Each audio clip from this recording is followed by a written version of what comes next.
नमो अरिहन्ताणं नमो सीताणं नमो अयरियाणं नमो वजायाणं नमो लोहे सवसाहूणं ऐसो पंचनमुक्तारो सर्वपावपणासनो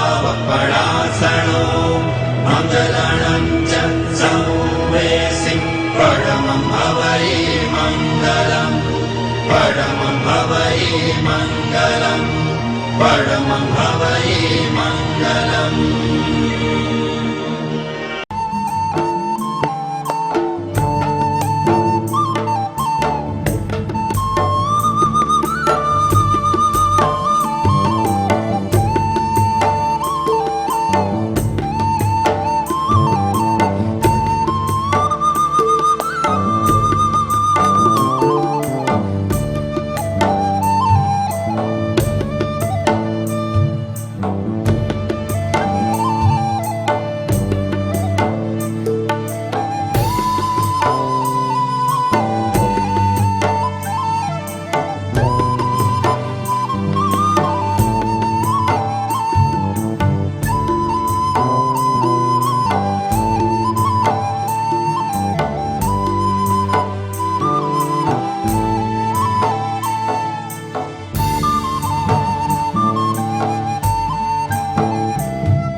आराध्य देव के श्री चरणों में कोटिश नमन।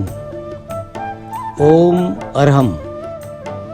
मनुष्य आदि व्याधि और उपाधि से अभिभूत बना हुआ त्रिकोणात्मक जीवन जी रहा है। आज की भाषा में कहा जा सकता है कि वह शारीरिक, मानसिक और भावनात्मक रोग से पीड़ित है। शारीरिक और मानसिक रोगों की चिकित्सा के लिए नाना प्रकार की चिकित्सा सुविधाएं उपलब्ध है, किंतु भावनात्मक चिकित्सा के लिए स्वतंत्र रूप से न कोई चिकित्सालय है, न कोई चिकित्सा और न कोई चिकित्सक। हमारी अस्वस्थता का मूल बिंदु है भावनात्मक अस्वास्थ्य। निषेधात्मक भाव प्रतिपल उन अस्वास्थ्य का सिंचन कर रहे हैं। फिर मनुष्य को स्वास्थ्य कहाँ से उपलब्ध हो सकता है? उन निषेधात्मक भावों का उद्गम स्थल है मस्तिष्क का वह अग्रभाग, जिसे मेडिकल साइंस में हाइपोथैलेमस भावनात्मक केंद्र कहा जाता है। जितने भी आवेग, संवेग आदि भाव उभरते हैं, उन सब का वही केंद्र बिंदु है। मनुष्य आदि व्याधि की चिकित्सा कर सकता है और करना जानता है, किंतु उपाधि की चिकित्सा अभी तक तो भी उसके लिए अज्ञात बनी हुई है। एक प्रकार से सारी चिकित्सा प्रतिबिंब और प्रतिक्रिया की हो रही है, उपाधि तक पहुंचा ही गया नहीं है। एक डॉक्टर शरीर की बीमारी का भलीभांति इलाज कर सकता है, एक मनोवैज्ञानिक मन की बीमारी को मिटा सकता है, किंतु कषायात्मक आवेग, संवेग आदि की चिकित्सा असाध्य और दुरूह है। अध्यात्म के आचार्यों ने इस मूल रोग की चिकित्सा के लिए कुछ एक बिंदुओं को खोजा, जिनमें ज्ञान योग, दर्शन योग, तपो योग और भावनात्मक योग परम उपयोगी सिद्ध हुए। भावना या अनुप्रेक्षा एक आध्यात्मिक चिकित्सा पद्धति है। ये जीवन को रूपांतरित करने की प्रक्रिया है। जैन साधना पद्धति में दोनों का ही विशेष महत्व रहा है। जब तक भावधारा को नहीं बदला जाता तब तक मनुष्य का आचार और व्यवहार भी नहीं बदल सकता। पाश्चात्य देशों में भावधारा का परिमार्जन करने के लिए ब्रेन वॉशिंग का उपयोग किया जा रहा है तथा ऑटो सजेशन के प्रयोग काम में लिए जा रहे हैं। मन की मूर्छा तोड़ने वाले विषयों का अनुचिंतन करना अनुप्रेक्षा है और स्वयं को अनुप्रेक्षा से बार बार भावित करना भावना है। साधना जगत में यह पद्धति कांटा से कांटा निकालने की है। जब तक मूर्खता का वलय नहीं टूटता तब तक यथार्थता प्रकट नहीं हो पाती, सच्चाई भीतर की भीतर आवृत रह जाती है। अनुप्रेक्षा उस सच्चाई को प्रकट करने का एक साधन है। यथार्थता की ज्योति को जो मूर्छा की राख में ढकी हुई है उसे अनावृत करने का एक माध्यम है अनुप्रेक्षा। चिंतन और अचिंतन दोनों भावधाराएं हमारे भीतर काम करती है। अचिंतन साधना की निर्विकल्प पद्धति है और चिंतन सविकल्प। प्रेक्षा जानने और देखने की पद्धति है, अनुप्रेक्षा चिंतन और मनन करने की। क्या ध्यान करने वालों को भी चिंतन करना आवश्यक है? जब यह प्रश्न सामने आया है तब सहजा यही निष्कर्ष निकलता है कि जितना अचिंतन आवश्यक है उतना ही आवश्यक है चिंतन। जितनी प्रेक्षा आवश्यक है उतनी ही आवश्यक है अनुप्रेक्षा। प्रेक्षा और अनुप्रेक्षा के योग से ही पूरी निष्पत्ति सामने आती है। प्रस्तुत ग्रंथ अनुप्रेक्षा की एक महत्वपूर्ण कृति है। ग्रंथकार ने इस ग्रंथ को विविध राग रागिनियों में गुंफित कर इसमें अध्यात्म रस को उंडेलने का प्रयत्न किया है। इसमें 16 अनुप्रेक्षाएं हैं। ये जैन साधना पद्धति की आधारशिलाएं हैं। इनके सतत अनुचिंतन से भीतर में होने वाली सुषुप्ति और मूर्छा का भाव क्षीण होता है, सच्चाई उपलब्ध होती है। साधना के मार्ग को प्रशस्त करने के लिए ये लघु कृति जन जन के लिए उपयोगी सिद्ध हो सकती है। जिस प्रकार चंद्रमा 16 कलाओं के द्वारा संपूर्णता को प्राप्त कर जगत को पवित्र करता है, प्रकाशित करता है, उसी तरह यह ग्रंथ समग्र 16 प्रकाशों से कल्याण का विस्तार करें। जब तक जगत में यह सूर्य और चंद्रमा सदा उदित रहें तब तक ज्योति से विलसित ये शांत सुधारस ग्रंथ भी सत्पुरुषों के मन में प्रमोद का विस्तार करता रहेगा। आज की भावना है एकत्व भावना। द्वंद्वात्मक जीवन में मनुष्य को जितना आनंद और रस का अनुभव होता है उतना आनंद और रस अकेलेपन में नहीं होता। दो होने का अर्थ है संघर्ष, टकराहट और भय। दो मिलते हैं कि एक नई स्थिति का निर्माण हो जाता है। दो चकमक पत्थर मिले कि अग्नि के स्फुलिंग उछल गए। दो बादल मिले कि भयंकर गर्जन और विद्युत क्रौंद गई। और दो नक्षत्र मिले कि उल्कापात हो गया। व्यक्ति ने सदा ही द्वंद्वात्मक दृष्टि का निर्माण किया। जब वह इस जगत में आता है तो सर्वप्रथम शरीर से संबंध स्थापित करता है, फिर परिवार के सदस्यों से अपना संपर्क जोड़ता है और फिर समाज और राष्ट्र के लोगों के साथ संबंधों की योजना करता है। इस प्रकार 1 से 2 और 2 से 4 की निर्मित हो जाती है और संबंधों की एक नई दुनिया बनती जाती है। संबंध बनाने का अर्थ है द्वंद्व और द्वंद्व का अर्थ है ममकार की सृष्टि। जहाँ ममकार होता है वहाँ आसक्ति होती है, लगाव होता है। व्यक्ति पर पदार्थ के परिग्रह में इतना उलझ जाता है कि वह नाना प्रकार की ममताओं का भार ढोता चला जाता है। वह जितना भार ढोता है उतना ही मोह में निमज्जन करता जाता है। आत्मानुभव करने वाले मनुष्यों ने कहा ये आत्मा अकेली है, से सब पदार्थ उसकी परिधि और उपधि मात्र है। मनुष्य ने कभी अकेलेपन का अनुभव नहीं किया, इसीलिए वह सत्य को उपलब्ध नहीं हो सका।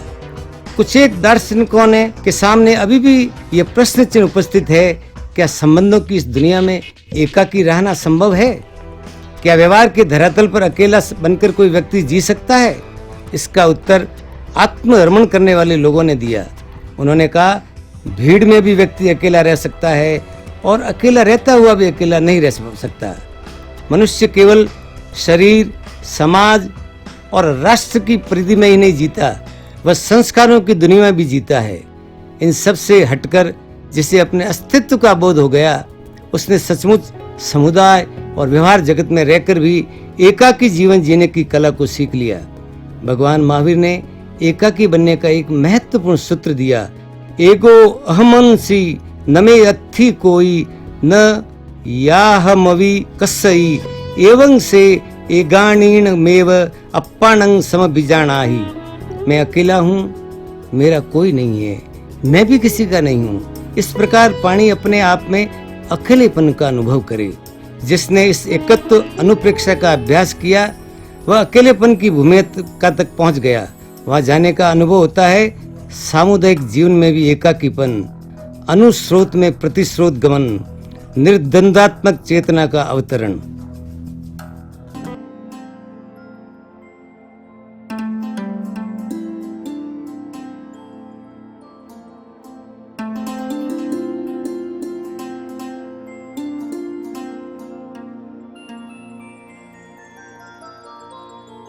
एक एव भगवानयमात्मा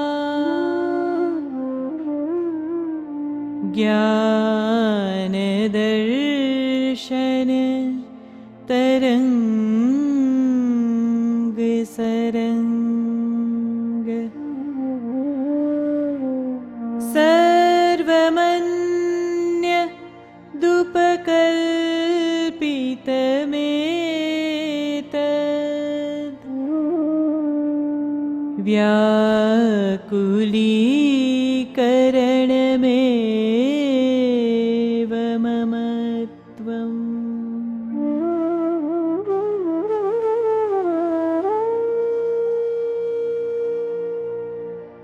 अबुदै परभावलालसा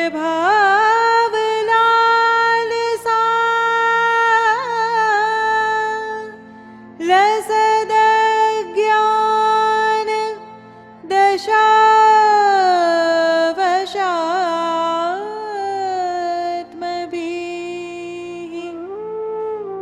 परवस्तुषु स्वकीयता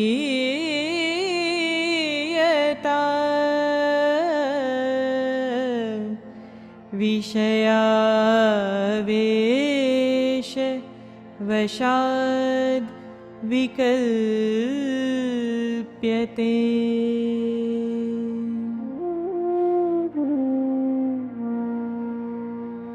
कृतिनां दैतेति चिन्तनं परदारेषु यथा विपत्तये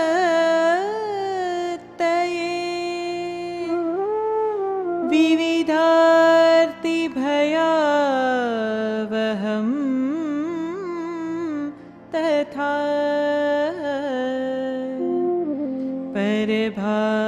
परभावेषु ममत्वभावनम्।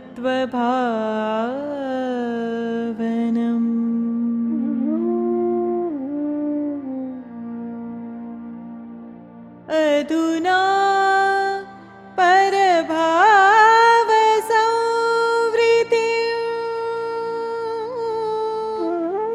हरचेतः परितो वगुण्ठिताम्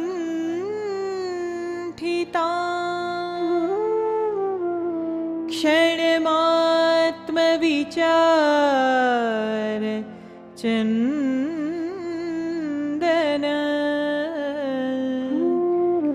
द्रुमवातोर्मिरसा स्पृशन्तु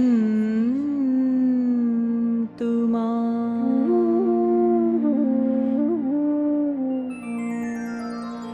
एकतां समतोपेताम्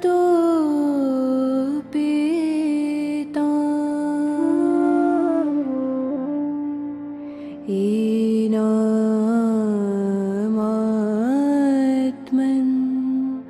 विभावय।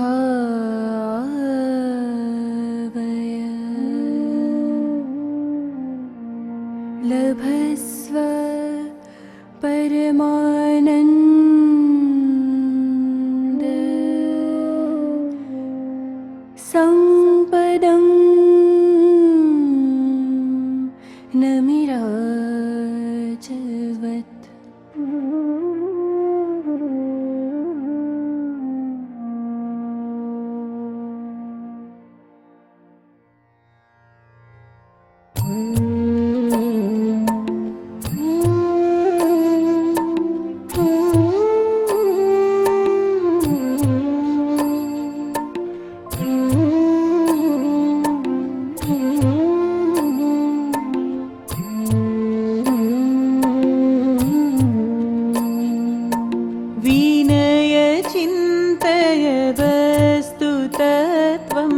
जगति निजमिह कस्य किम्।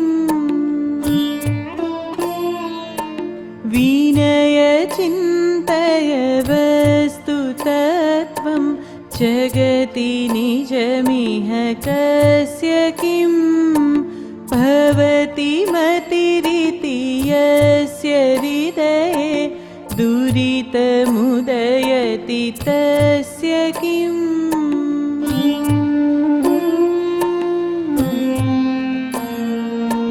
एक उत्पद्यते तनुमानेक एव विपद्यते।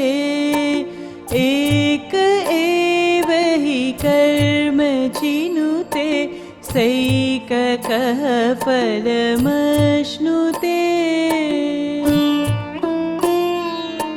विनय चिन्तय वस्तुतत्त्वं जगति निजमिह कस्य किम्।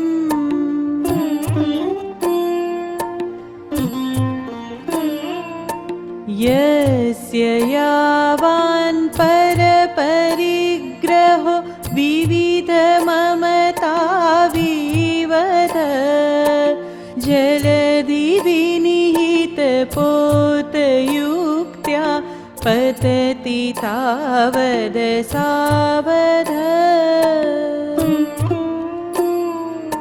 विनय चिन्तय वस्तुतत्त्वं जगति निजमिह कस्य किम्।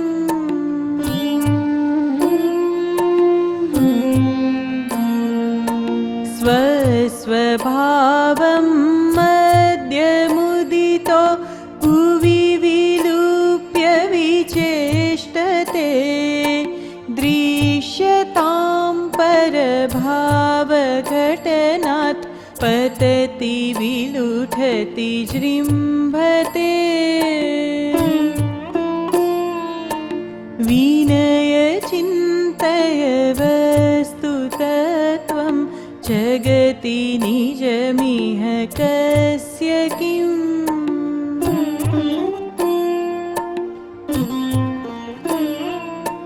पश्य काञ्चनमितरपुद्गल मिलितमञ्चतिकां दशां। केवलस्य तु तस्य रूपं विदितमेव भवादृशाम्। विनय चिन्तय वस्तुतत्त्वं जगति निजमिह कस्य किम्।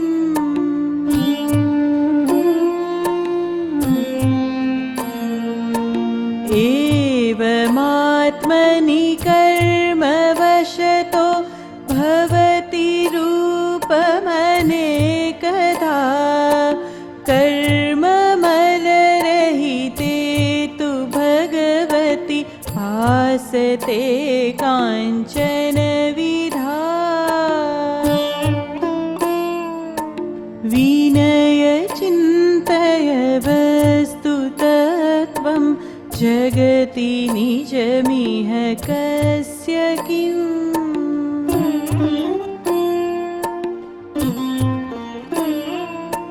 ज्ञानदर्शनचरणपर्यव परिवृतः परमेश्वर। एक एवानुभव सदने सरम ममतामविनश्वर विनय चिन्तय वस्तुतत्त्वं जगति निजमिह कस्य किम्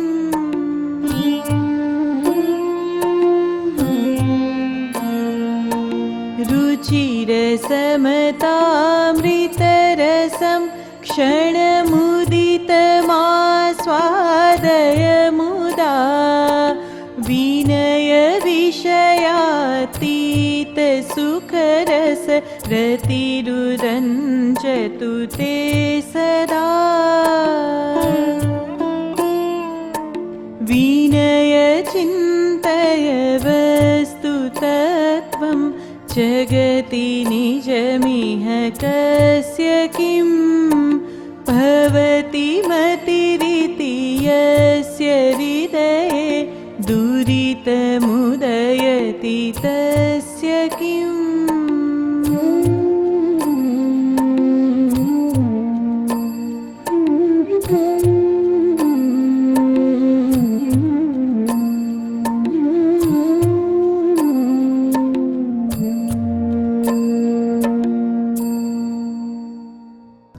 मिथिला वासियों के गुलाबी चेहरे आज मायूस मायूस से लग रहे थे।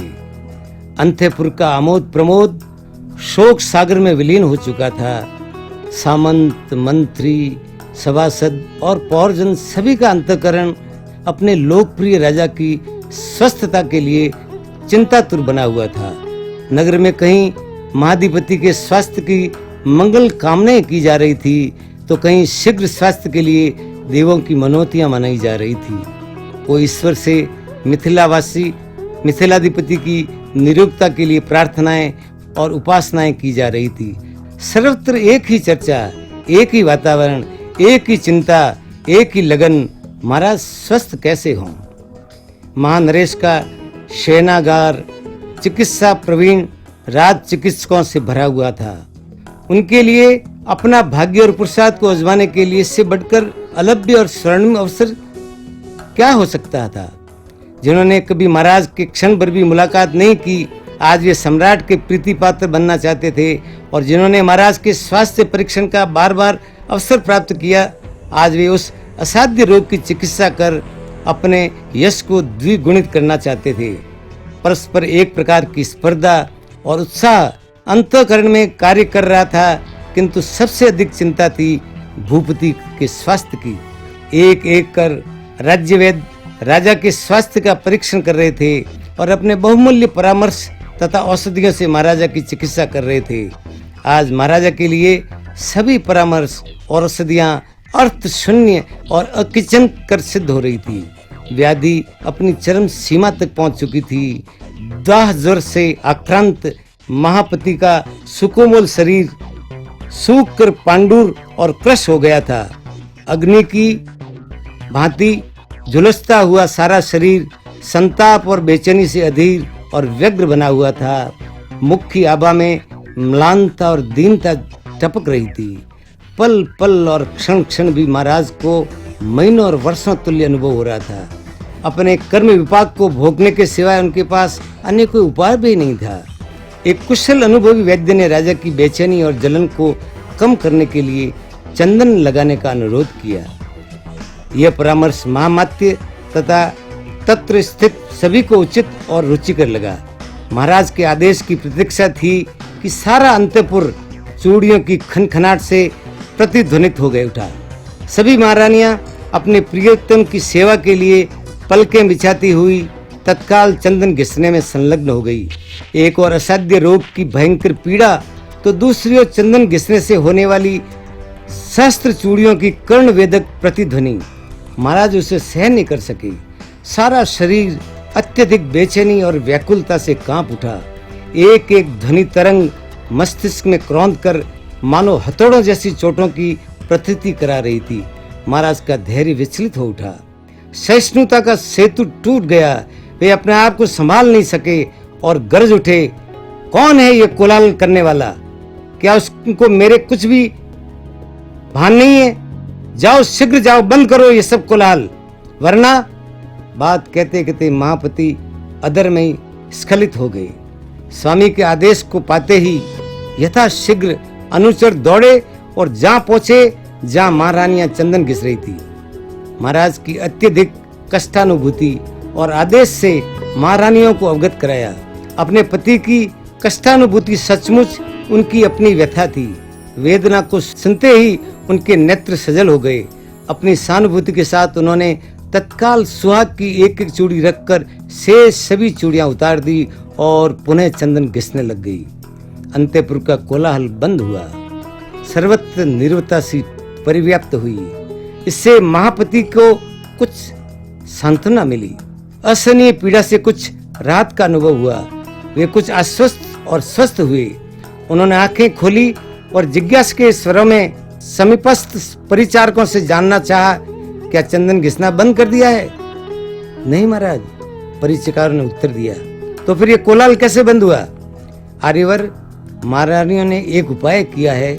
सुहाग की एक एक चूड़ी हाथ में रखकर शेष सभी चूड़ियों को उतार दिया है, जिससे एक पथ दो काज हो सकते हैं। चंदन भी घिसा जा सके और शब्द भी न हो।